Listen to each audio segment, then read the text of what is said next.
Saludos amigos, el pastor Doug Batchelor. Saben, pensé que era importante darles avances ocasionales y lo que está pasando en las noticias sobre las profecías y elementos de profecía que se cumplen. Vi algo que estaba en una revista y el titular, y esto es de América, revisión de jesuitas, mayo 25, 2020, dice, el Papa Francisco, comparto la impaciencia de traer la unidad de la cristiandad. En la revista Crux, un reporte similar. La búsqueda de la unidad cristiana está teniendo progreso, dice el Papa. Algunos extractos de este titular. Roma, marcando el 25 aniversario de la encíclica de Juan Pablo II sobre la unidad cristiana. Por cierto, el Papa Juan Pablo II es llamado un santo porque el Papa Francisco lo canonizó. Lo hizo un santo. El Papa Francisco dice que comparte la buena impaciencia de los que piensan que se debería hacer más, pero él también insiste que los cristianos deben estar agradecidos del progreso que se ha hecho para la unidad de la cristiandad. Estas las palabras de lo siguiente que dice: muchos pasos se han tomado en esta década para sanar la herida de siglos y milenios. Ahora quiero que notemos especialmente a esa frase sanando la herida. Puedes leer en Apocalipsis capítulo 13, verso 3. Vi una de sus cabezas como herida de muerte, pero su herida mortal fue sanada. Y se maravilló toda la tierra en pos de la bestia. Y luego vas al verso 11. Después vi otra bestia que subía de la tierra, y tenía dos cuernos semejantes a los de un cordero, pero hablaba como dragón. Y ejerce toda la autoridad de la primera bestia en presencia de ella, y hace que la tierra y los moradores de ella adoren a la primera bestia, cuya herida mortal fue sanada.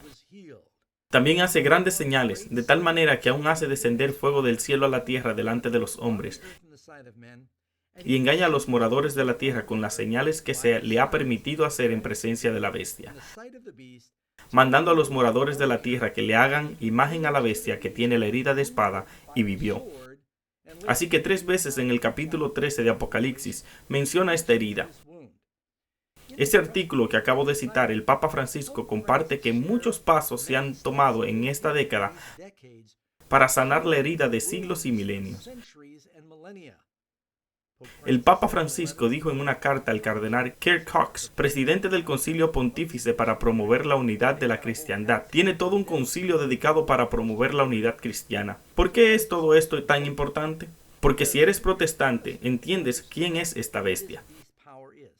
Prácticamente todos los grandes reformadores apuntaron a Roma como el anticristo en Apocalipsis 13. Debo decir esto aquí. Habrá millones de católicos que espero ver en el cielo. No estoy hablando de gente. Les estoy diciendo que esto es historia. América fue fundada en esto. Los puritanos, todos los puritanos eran protestantes. Muchos de ellos huyeron de la persecución que ocurría en Europa.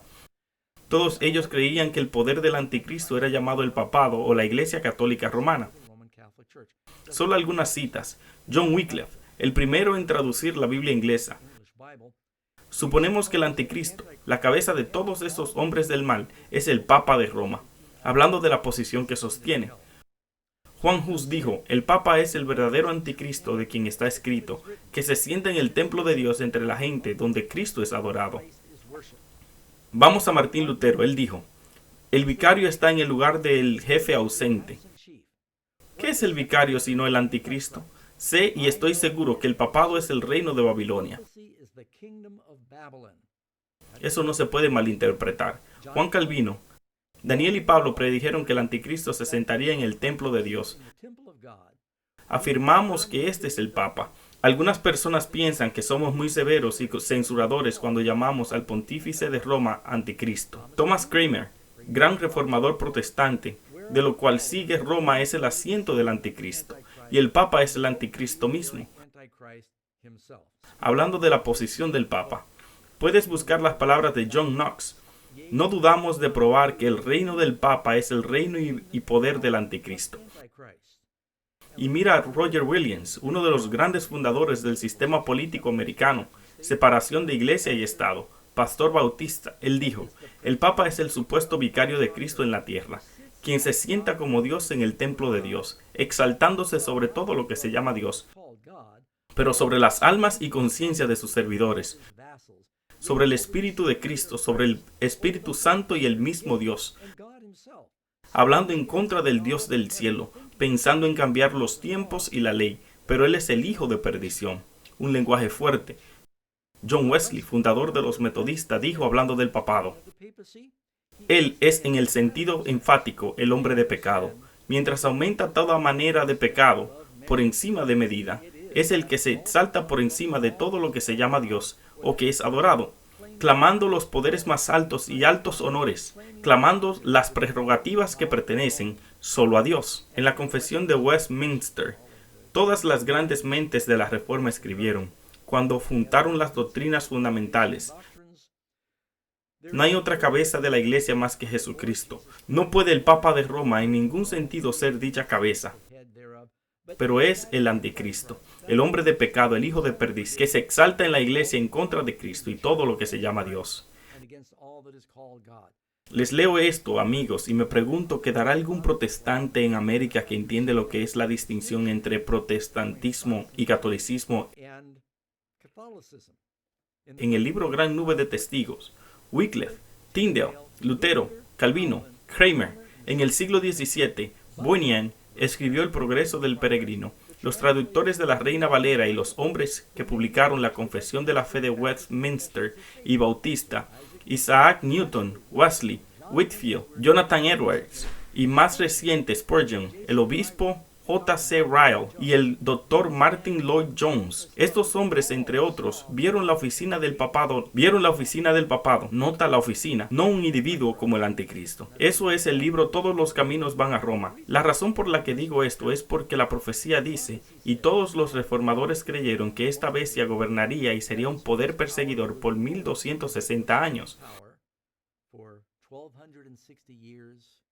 Eso es 42 meses proféticos, tiempos y mitad de tiempo. Desde 538, cuando el obispo de Roma obtuvo su poder con un ejército, hasta 1798, y dice, recuerda que recibiría una herida con una espada.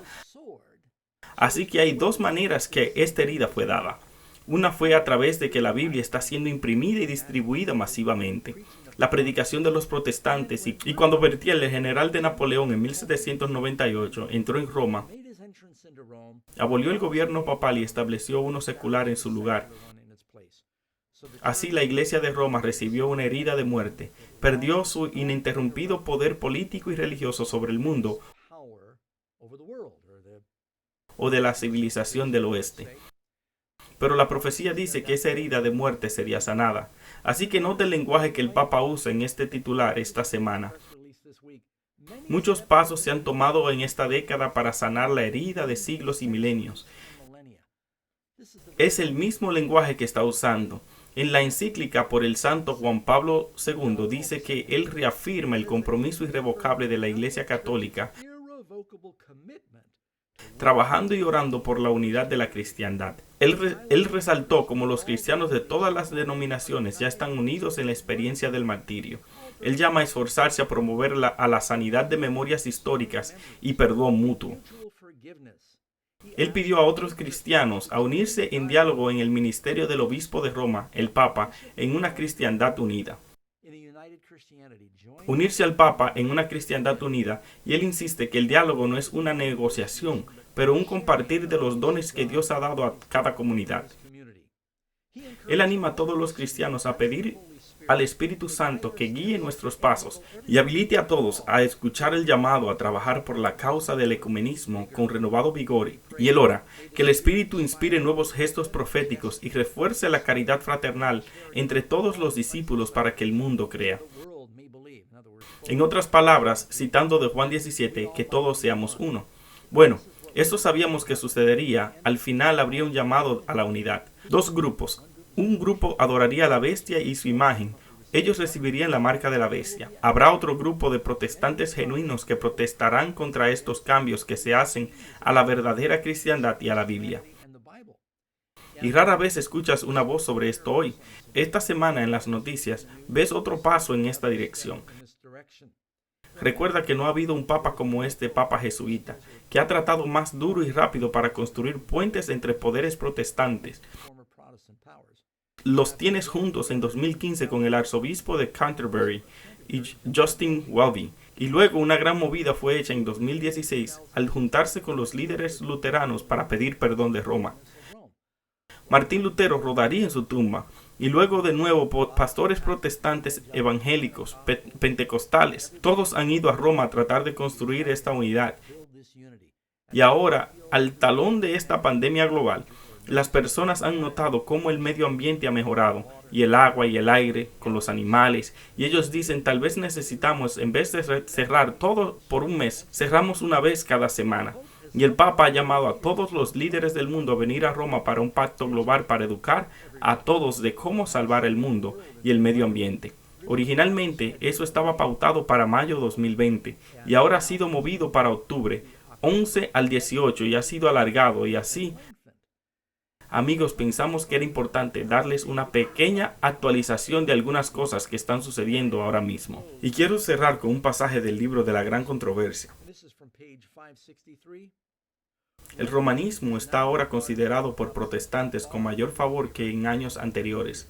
En esos países donde el catolicismo no estaba en ascendencia, lugares como América del Norte, y los papistas están tomando cursos conciliatorios para ganar influencia. Hay una indiferencia aumentada concerniente a las doctrinas que separan las iglesias reformadas de la jerarquía papal. La opinión está ganando terreno, que después de todo no diferimos tanto en puntos vitales como se suponía, y que una pequeña concesión de nuestra parte nos traerá a un mayor entendimiento con Roma.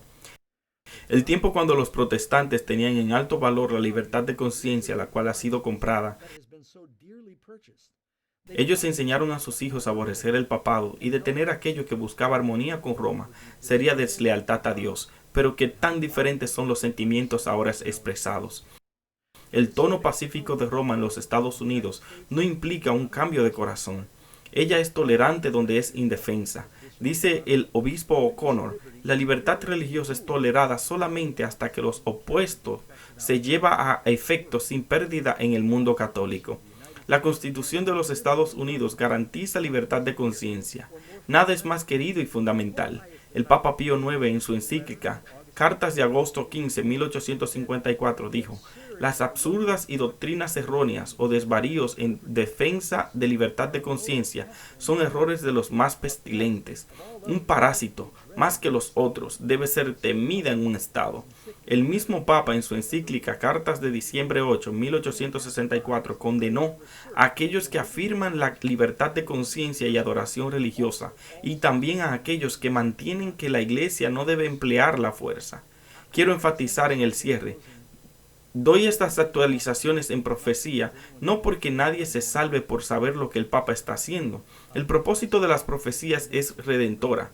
No somos salvos por saber las profecías. El enemigo probablemente las conoce mejor que cualquier humano. Somos salvos por nuestra relación con Cristo. Y esperamos que al tú ver lo que sucede en el mundo, que si hay algún cambio que debes hacer en tu corazón, que hagas esos cambios, que te rindas y te vuelvas de tus pecados, para que vengas a Cristo y luego no solo digas soy salvo, luego que vengas a Cristo, tienes que ir para Cristo. Amigos, esto